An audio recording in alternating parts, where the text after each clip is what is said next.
Ալիգատորներ, փշալարեր ու միգրանտներ, ալիգատոր Ալկատրասը հնարավոր փակման եզրին է, բայց Ամերիկայի ներգաղթային թրիլերը նոր սեզոն է սկսում։ Ուսանողական վիզա թե թղթային աշխատանք։ Այսը հազարավոր օտարերկրյա ուսանողների վիզա է չեղարկում, նրանք աշխատել են այնտեղ, որտեղ նույնիսկ դուռը բացող չի եղել։ Կալիֆորնիայում ճակերտավոր ժայթքել է Operation Volcano-ն, երեխաների սեռական շահագործման ցանցի հետևից գնալով իրավապահները հասել են մինչև բժիշկների, պաշտոնյաների ու IT ղեկավարների դռները։ 2027-ին թոշակները կաճեն, բայց ամերիկացիները հարցնում են, ինչ օգուտ, եթե սուպերմարկետում գները վազում են ավելի արագ։ Պենտագոնը բացել է 1.5 տրիլիոնանոց պատերազմի դրամապանակը, բայց Սենատում հաշվում են ոչ թե ապագա հրթիռները, այլ ներկա պատերազմի գինը։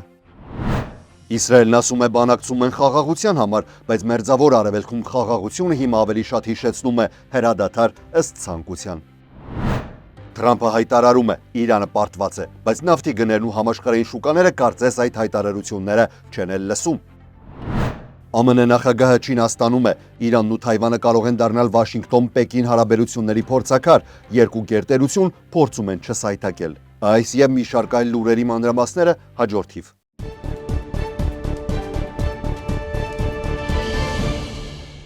ԱՄՆ գլխավոր լուրերի ցուցադրման հովանավորն է Վիվալդի Քեթրինգը։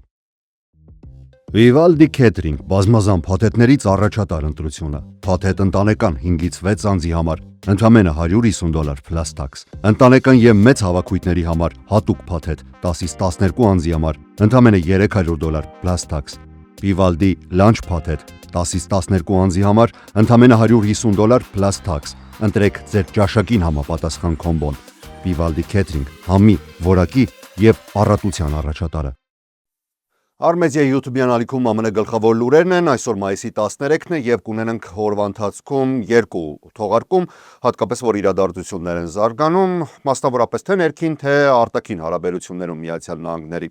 Սկսենք առաջին լուրից, Ֆլորիդայի իշխանությունները պատրաստվում են փակել ամենավիճահարույց ներգաղթի կալանավայրերից մեկը, ալիգատոր Ալկատրաս, ոչ պաշտոնական անվամբ կալանավայրը։ Այս մասին հայտնել է The New York Times-ը հղում անելով դաշնային պաշտոնյաներին եւ հաստատության աշխատանքներին ծանոթ աղբյուրներին։ Տեղեկությունների համաձայն մինչև հունիսի սկիզբ կալանավորված անձինք պետք է տեղափոխվեն, իսկ մոտ $250 միլիոն արժեցող համալիրի ապոմոնտաժումը կտևի մի քանի շաբաթ։ Հաստատությունը կառուցված էր Ֆլորիդայի ճահճային տարածքում, որտեղ բնակվում են ալիգատորներն ու պիթոնները։ Այդ պատճառով էր նա ստացել ալիգատոր Ալկատրաս ոչ պաշտոնական անվանումը։ Ներքին անվտանգության նախարարության ներկայացուցիչները սակայն հերքում են այդ տեղեկությունները, թե դաշնային կառավարությունը ճնշում է գործադրում հաստատությունը փակելու համար։ Գերատեսչությունը հաստատել է, որ շարունակում է գնահատել ներգաղթային կալանավայրերի կարիքները եւ իրավիճակը։ Պաշտոնական տվյալների համաձայն այսը 2025 թվականի հոկտեմբերից մինչև 2026 թվականի ապրիլի սկիզբ այս կենտրոնում միջինում պահել է 1400 կալանավորված ներգաղթյալի։ Իրավապաշտպան կազմակերպությունները երկար ժամանակ քննադատում են կենտրոնի պայմանները։ Նրանց պնդմամբ լույսերը միացվում են օրական 24 ժամ, որոշ կալանավորվածներ չեն ստանում անհրաժեշտ տեղամիջոցներ, իսկ հեռավոր տեղակայումը դժվարացնում է փաստաբանների հասանելիությունը եւ իրավաբանական օգնությունը։ Կենտրոնը բացվել էր ներքին անվտանգության նախկին նախարար Քրիստի Նոեմի պաշտոնավարման ընթացքում։ Այն դարձել էր նախագահ Դոնալդ Թրամփի կոշտ ներգաղթային քաղաքականության խորհրդանիշներից մեկը եւ դեմոկրատների ու իրավապահ կազմակերպությունների պայքարի հիմնական կենտրոնը։ Միգրացիոն եւ մաքսային ծառայության ղեկավար կազմը հայտարարել է, որ հայտնաբերել են ավելի քան 10,000 կասկածելի դեպք, որոնք կապված են օտարերկրյա ուսանողների աշխատանքի թույլատվության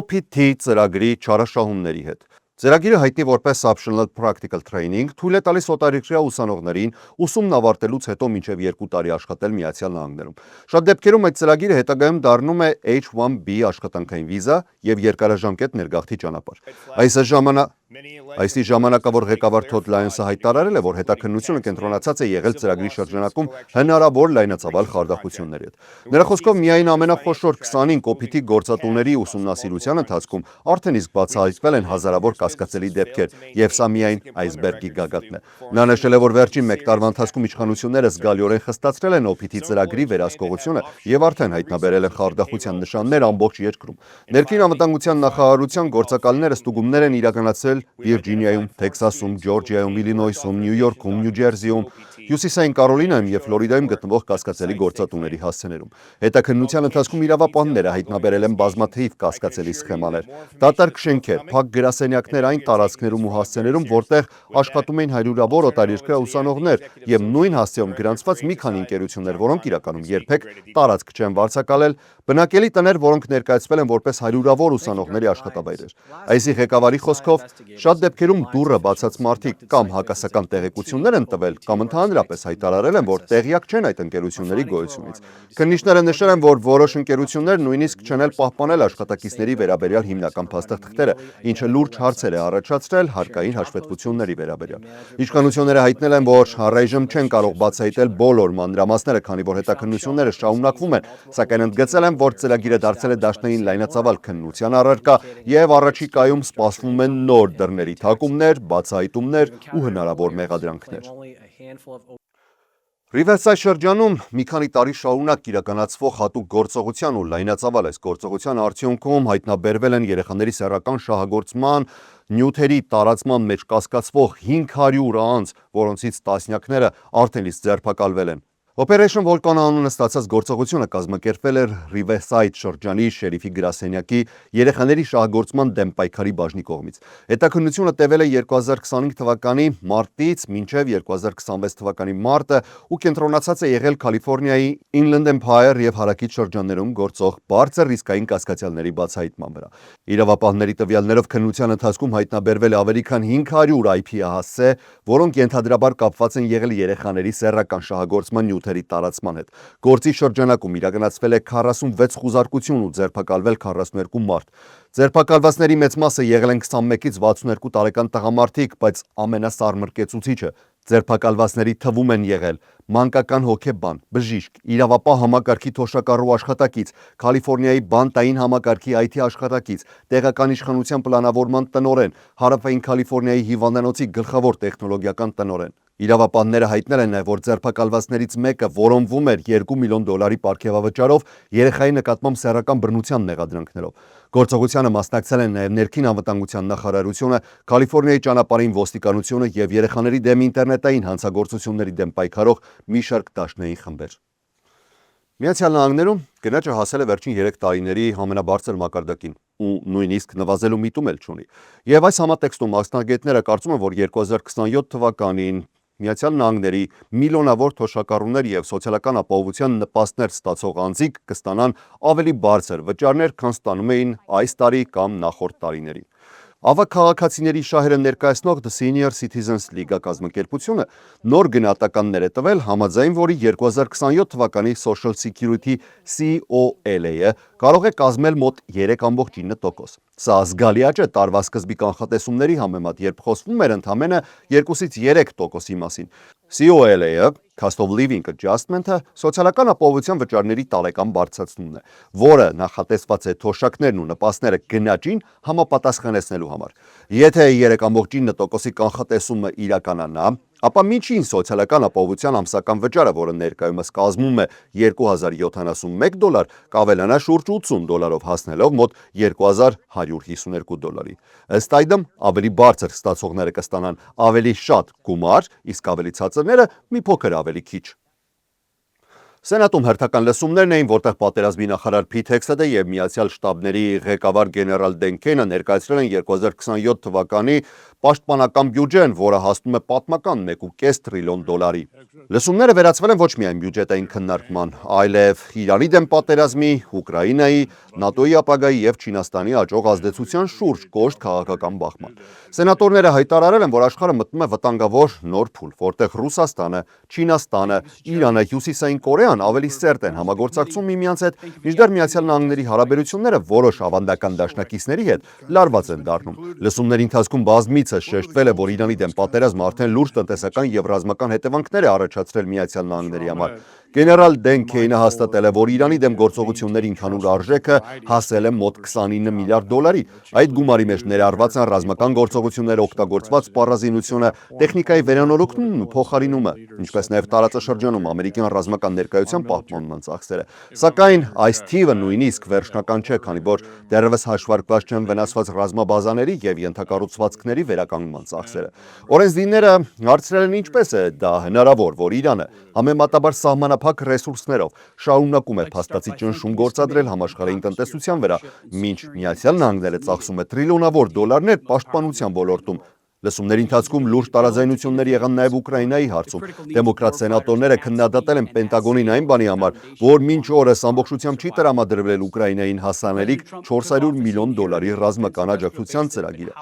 Լսումների ընթացքում հնչել են նաև մտահոգություններ ՆԱՏՕ-ի ապագայի վերաբերյալ։ Մի շարք սենատորներ հայտարարել են, որ եվրոպական երկրները սկսել են կասկածել, արդյոք Միացյալ Նահանգները շարունակելու է պահպանել իր առաջատար դերը դաշինքում։ Հեքսեթը պատասխանել է, որ Վաշինգտոնը ցանկանում է ունենալ իրական եւ ուժեղ դաշնակիցներ, որոնք ոչ միայն քաղաքական հայտարարություններ կանեն, այլև պատրաստ կլինեն իրական ռազմական գործողությունների։ Չինաստանի թեման եւս կենտրոնական տեղ է զբաղեցրել լսումների ընթացքում։ Սենատորները հայտարարել են, որ Պեկինը շարունակում է մնալ Իրանի եւ Ռուսաստանի գլխավոր տնտեսական հենարանը, գնելով նրանց նավթը մեծ ծավալներով։ Հանրապետական սենատոր Լինսի Գրեմը հայտարարել է, որ Չինաստանը կարող է վճռորոշ դեր ունենալ Իրանի պատերազմի ավարտի հարցում, եթե դադարեցնի իր աջակցությունը Թեհրանին։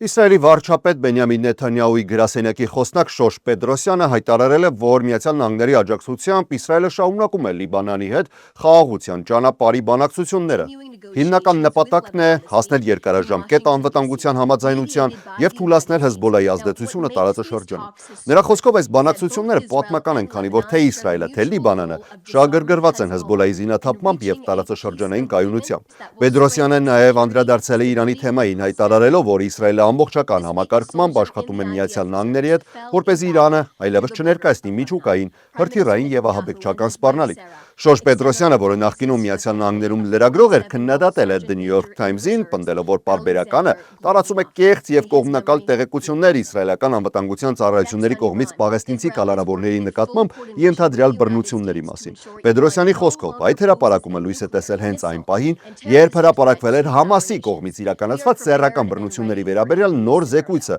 ինչը ըստ նրա լուրջ հարցեր է առաջացնում խմբագրական առաջնահերթությունների վերաբերյալ։ Նախագահ Դոնալդ Թրամփը Չինաստան մեկնելուց առաջ անդրադարձել է մի շարք հարցերի Սպիտակ տան բակում հանդիպելով լրագրողների հետ։ Գլխավոր հարցը իհարկե եղել է Իրանի հետ բանակցությունները եւ նախագահը նշել է, որ Միացյալ Նահանգները վերջնական արդյունքում հաղթելու է, լինի խաղաղ համաձայնության թե ռազմական ճանապարհով։ Հարց ու պատասխանի ընթացքում Թրամփը հայտարարել է, որ Իրանի ռազմական ներուժը գործնականում ոչնչացված է, իսկ Միացյալ Նահանգների գլխավոր նպատակը մնում է նույնը՝ թույլ չտալ, որ Թեհրանը միջուկային զենք ձեռք բերի։ Նախագահը նշել է, որ Իրանի դեմ իրականացվող ծովային շրջափակումը 100% արդյունավետ է։ Նրա խոսքով հարյուրավոր նավեր սպասում են, որպեսզի կարողանան դուրս գալ տարածաշրջանից եւ արտահանել նավթը։ Թրամփը վստահություն է հայտնել, որ պատերազմի ավարտից հետո համաշխարհային շուկաներում նավթի հսկայական հոսք է լինելու, ինչը կբերի գների կտրուկ անկման։ Թրամփը պնդել է, որ մինչև Իրանի պատերազմի սկիզբը Միացյալ Նահանգներում գնաճը վերջին 3 ամիսներին եղել է ընդամենը 1.7%-ով։ Նրա խոսքով հակամարտության ավարտից հետո գնաճը կարող է նույնիսկ իջնել մինչև 1.5%-ի։ Լրագրողները հարցրել են նաև Չինաստանի նախագահ Սի Ցзինպինի հնարավոր դերի մասին Իրանի հարցում։ Թրամփը հայտարարել է, որ Սիի հետ շատ լավ հարաբերություններ ունի եւ առաջիկայից ընթացքում երկար քննարկումներ են ունենալու, սակայն ընդգծել է, որ Միացյալ Նահանգները Իրանի հարցում որևէ օգնության կարիք չունի։ Նրա խոսքով Չինաստանը չի կարող որոշիչ դեր խաղալ, քանի որ Իրանը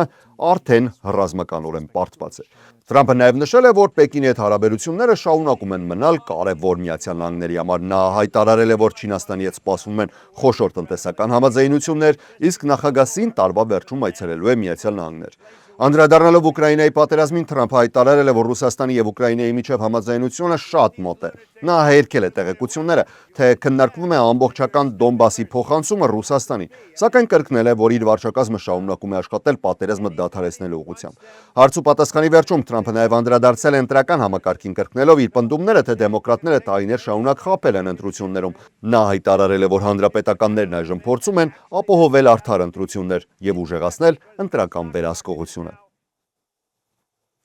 Նախագահ Դոնալդ Թրամփը արդեն Պեկինում է, սակայն մինչև այդ հայտարարել է, որ նախագահ Սի Ցինպինի հետ դրա բանակցությունների հիմնական թեմաներից մեկը լինելու է Թայվանին ամերիկյան զենքի վաճառքը։ Այս հայտարարությունը կրկին սրել է ուշադրությունը աշխարհի երկու խոշորագույն տերությունների միջև ամենազգայուն եւ վտանգավոր հարցերից մեկի նկատմամբ։ Լրագրողների հետ զրույցում Թրամփը հայտարարել է, որ Պեկինը շարունակում է դեմ լինել Վաշինգտոնի ռազմական աջակցությանը Թայվանին։ Նրա խոսքով նախագահ Սին ցանկանում է, որպեսզի Միացյալ Նահանգները դադարեցնի կղզում զենք վաճառելը, սակայն այդ հարցը լինելու է ավելի լայն ռազմավարական բանակցությունների մաս, չմանրամասնելով, թե ինչ է լինելու երկրորդ մասը։ Թայվանի թեման երկար տարիներ է, որ ԱՄՆ-Չինաստան հարաբերությունների գլխավոր լարվածության աղբյուրներից մեկն է։ Չինաստանը Թայվանը համարում է իր տարածքի մաս ու պնդում է մեկ Չինաստանի սկզբունքը։ Պեկինը բազմիցս զգուշացրել է այլ պետություններին, որ պաշտոնական կամ ռազմական համագործակցություն չունենան Թայբեի հետ։ Թայվանն էլ մերժում է Չինաստանի ինքնիշխանության նկարտումները եւ հայտարարում, որ իր ապագան պետք է որոշի հենց թայվանական ժողովուրդը։ Կղզին գործում է որպես ինքնակառավարվող ժողովրդավարություն, ունենալով սեփական կառավարությունը, բանակն ու տնտեսությունը, թեև աշխարհի երկրների մեծ մասը պաշտոնապես չի ճանաչում այն որպես անկախ պետություն։ Միացյալ Նահանգները պաշտոնապես հետևում է մեկ Չինաստանի քաղաքականությանը, ընդունելով Պեկինի դիրքորոշումը, սակայն միաժամանակ չի ճանաչում Չինաստանի ինքնիշխանությունը Թայվանի նկատմամբ։ Վաշինգտոնը նաև շարունակում է մնալ Թայվանի գլխավոր միջազգային գործընկերը եւ Taiwan Relations ակտի համաձայն պարտավորվում է աջակցել կղզու պաշտպանությանը։ Չնայած սրված իրավիճակին, ԱՄՆ պաշտոնյաները պնդում են, որ Թրամփի հանդիպումը չի նշանակում Վաշինգտոնի երկարամյա քաղաքականության փոփոխություն Թայվանի հարցում։ Մինչ Պեկինն ու Միացյալ Նահանգները փորձում են բարելավել մի փոքր լարված հարաբերությունները, այս այցի շրջանակում նաև կարող է տեղի ունենալ կարևոր համաձայնություններ, որովհետև Չինաստան են մեկնում նաև ամերիկյան բիզնես աշխարհի ամենահայտնի ու կարկառուն ներկայացուցիչները։ Սպիտակ տան աղբյուրների համաձայն Չինաստան են մեկնելու Իլոն Մասկը, Թիմ Քուքը, ամերիկյան խոշոր ընկերությունների այլ ղեկավարներ։ Բիզնես ոլորտը հույս ունի, որ Թրամփի եւ Չինաստանի նախագահ Սի Ցինպինի հանդիպումը կարող է նոր ներդրումների ճանապարհ բացել շուկաների հասանելիության եւ կարգավորվող հաստատումների համար։ Աղբյուրներից մեկի խոսքով ընկերությունների ղեկավարները համաձայնել են մասնակցել այս այցին միայն այն դեպքում, եթե հնարավորություն լինի ձեռք բերել կոնկրետ պայմանավորվածություններ, որոնք կարող են իրական արդյունքներ ապահովել բանակցություններից հետո։ Հատուկ ուշադրության կենտրոնում է հայտնվել Թեսլան։ Չինաստանը ներկայում քննարկում է արևային էներգիայի արտադրության սարքավորումների արտահանման սահմանափակումներ ԱՄՆ-ի նկատմամբ, ինչը կարող է լուրջ խնդիրներ ստեղծել Թեսլայի արտադրական ծրագրերի համար։ Միաժամանակ Թեսլան էլ փորձում է ստանալ չինական կարգավորող հաստատումների թույլատվությունը Չինաստանում իր full self-driving համակարգի կիրառությունն ընդլայնելու համար։ Սա չափազանց կարևոր ընկերության համար, քանի որ Չինաստանը շարունակում է մնալ աշխարհի խոշորագույն ավտոշուկան։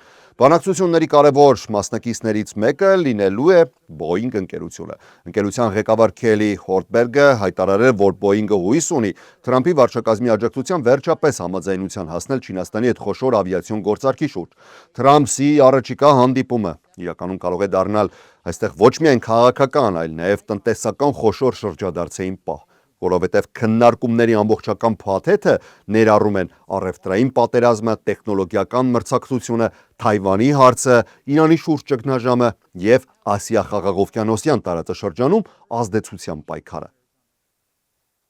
Եթե դուք եք օգտվում Netflix-ի ծառայություններից եւ կասկած ունեք, որ հնարավոր է տվյալների հավաքագրում է տեղի ունեցել կամ օրինակի համար Netflix-ը այնպես է նախագծել իր ալիքը, որը կախվածություն է առաջացնում, ապա իմացեք, որ Միացյալ Նահանգներում շատ ավելի լուրջ են այս հարցին վերաբերում, որովհետեւ Թեքսասի գլխավոր դատախազ Քեն Փաքստոնը դատական հայց է ներկայացրել Netflix-ի դեմ երեխաների եւ այլ օգտատերերի տվյալները հավաքագրելու եւ ալիքը այնպես նախագծելու, որ այն կախվածություն առաջացնի։ Թեքսասի դատախազությունը պնդում է, որ տարիներ շարունակ Netflix-ը օգտատերերին հայտնել է, թե չի հավաքագրում կամ չի փոխանցում նրանց տվյալները որևէ երկրորդ անձի, սակայն իրականում հետևել է դիտումների սովորույթներին, նախասիրություններին ու այդ տվյալներից միլիարդավոր դոլարների եկամուտ ստացել։ Քեն Փաքստոնը պահանջում է, որպեսզի Netflix-ը ջնջի ապօրինի հավաքագրված տվյալները առանց համաձայնության չօգտագործի օգտատերերի տվյալները թիրախավորված գովազդի համար եւ վճարի մինչև $10,000 քաղաքական տուգանք յուրաքանչյուր խախտման համար։